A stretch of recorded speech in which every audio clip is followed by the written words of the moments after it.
One thing people get very wrong about Dubai is that you need a ton of money to start moving there. A ton of money. It's what everybody's got that's living over there.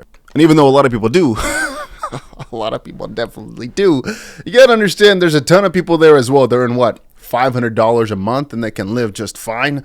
I'm not saying they're living in luxury, but I'm saying it's a possibility. Whereas if I'm thinking about some other countries, if you're earning $500 a month,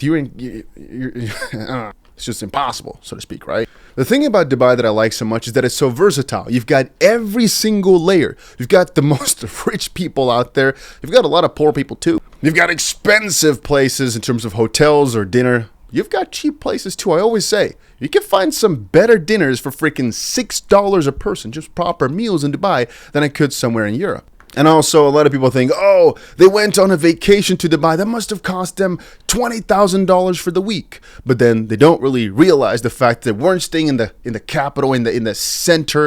They were staying a bit on the outskirts, maybe a bit more towards the desert. They weren't eating at the really fancy places, or they just found a good friend that was willing to treat everybody, pay for the whole table. And really, once you start adding those things up, since taxis are quite cheap, and really, if you go in the summer then as well, you keep adding these things up, it could be they went for less than a Europe vacation, or even a vacation in your own country, because that nowadays is also not so cheap no more. So even though it's one of my favorite places in the world and I live there for a good reason, sometimes they say, oh, you can't do this, that, you can do everything. Really free in that sense. Oh, but you need to be so rich. No, you don't. Oh, but they're really strict. Whatever you do, nobody's looking at you. Nobody cares. If you're just acting normally, you can literally do whatever you want, right? If you're going to be really disrespectful or something like that, why would you do that, right?